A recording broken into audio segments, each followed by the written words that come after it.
দেখি দেখি এবার সরো। না না না, তুমি উঠছো কেন? উঠছো কেন? তুমি একদম উঠবে না, একদম উঠবে না। তোমাকে মানা করেছি না এভাবে ঝপঝপ করে উঠতে না?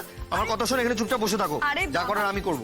সাবধানে উঠেছি আমি, কিচ্ছু হবে না আমার। আমি এবার তরকারিটা বসাবো, তুমি দেখো আমি কি কি করছি। না না, শোনো শোনো শোনো, আমি করছি, আমি তরকারিটা করছি, তুমি আমাকে মুখে মুখে বলে দাও। আমার শেখাও হয়ে যাবে। আর এইভাবে দেখো, গ্যাসের সামনে দাঁড়ালে কিন্তু তোমার মাথা ঘুরবে। বোঝার কিচ্ছু চেষ্টা করো হবে না please। আমার, এত আতপুতু করো না অনির্বাণ। ছোট ছোট কাজগুলো আমাকে টুকুটুকু করতে হবে, না হলে রান্না বান্না সবকিছু ভুলে যাবো। সরো সরো সরো সরো তুমি বায়না করো, কথা শোনো না, এই জন্য সরো। দেখো দেখো কিভাবে তরকারিটা করছি সেটা এখন দেখো। আমি ধরছি তো। হ্যাঁ হ্যাঁ, এই তো এখানে রাখছি, এখানে রাখছি। দেখো আগে আমি কোনটার পর কোনটা দিচ্ছি ভালো করে দেখো, ঠিক আছে? প্রথমে এক দুটো জিনিস আমি দিয়ে নিই, তারপর তুমি ট্রাই করো, বুঝেছো?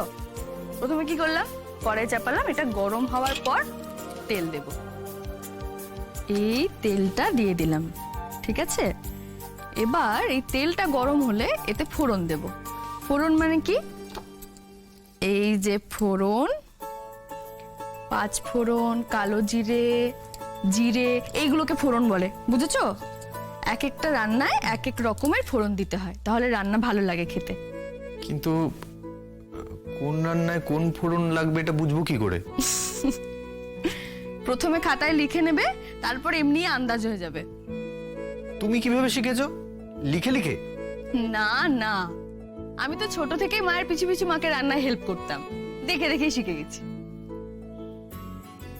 আমি পারবো না। আমাকে ওই লিখে লিখেই শিখতে হবে, তাহলেই মনে থাকবে, না হলে ভুলে যাবো সব। যাই হোক, এবার দেখো ফোড়নটা তো ভাজা ভাজা হয়ে গেছে। এবার কি করব বলো তো? কি? ওই যে সবজিগুলো কেটে রেখেছি, হ্যাঁ। সবজিগুলো ভালো করে আগে ধুয়ে নেব। এই দাও, এগুলো এখানে দাও। এই তো, হাতে হাতে করতে করতেই তো শিখবে।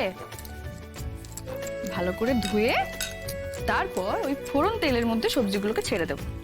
এই দেখো, খুব সাবধানে সাইড থেকে ছাড়তে হয়। বাবারে, এই ছিটে আসছে তো রাই। ছিটকোবে তো, তাই জন্যই তো এখন হালকা একদম নাড়াচাড়া করে তারপর ঢাকনা দিয়ে দেবো। দেখো আচ্ছা আচ্ছা, একটু দূর থেকে করো। কিচ্ছু হবে না অনির্বাণ। এই যে চাপা দিয়ে দিলাম, ব্যাস হয়ে গেল। এবার যখন তেলটা ছিটকোবে না, তখন ঢাকনাটা খুলে আবার একটু নেড়ে চেড়ে এতে হলুদ গুঁড়ো, লঙ্কা গুঁড়ো, নুন, ধনে গুঁড়ো, জিরে গুঁড়ো, গোলমরিচ গুঁড়ো, মানে যা যা মশলা হয় আর কি সেগুলো দেবো। আর অল্প অল্প একটু চিনি দেবো, চিনি দিয়ে নাড়াচাড়া করে আরেকবার ঢাকা দিয়ে দেবো, বুঝেছো? এবার তুমি ভাতটা নাও, দেখি দেখি কতটা পারো। হয়ে গেছে ভাতটা। তুই বাবারে, আরে খালি হাতে ধরেছো নাকি? আরে আরে কিছু হয়নি, ঠিক আছে ঠিক আছে। পাগল নাকি? মাথা মাথা খারাপ হয়ে গেছে তোমার? এক্সাইটমেন্টে বুঝতে আরে পারছি। জল দাও, জল দাও, হাতে জল দাও। কিছু হয়নি, ঠিক আছে ঠিক আছে, কিছু হয়নি, ছেড়ে দাও ছেড়ে দাও। দেখি দেখি পুড়ে গেছে কিনা আরে দেখি। না না, পড়েনি, ওই ছাকা লেগেছে, আমি তাতে হাত ছড়িয়ে নিয়েছি, সাথে সাথে হাত ছড়িয়ে নিয়েছি। এই যে এই দুটো কিসের জন্য আছে? হ্যাঁ, এই দুটো দিয়ে তো এরকম ধরতে হয়, খালি হাতে কেউ ধরে নাকি? ছাড়ো ছাড়ো, আমি করছি, তোমাকে আর করতে হবে না। সরি, ভুল হয়ে গেছে। বাবা বলো যাই না তুমি, সত্যি। আমি যত চাইছি তুমি কাজ কম করো, আমি তত ভুল করে ফেলছি। কি করবো বলো তো, বুঝতে পারছি না। তো তুমি একটু সাবধানে করো, তুমি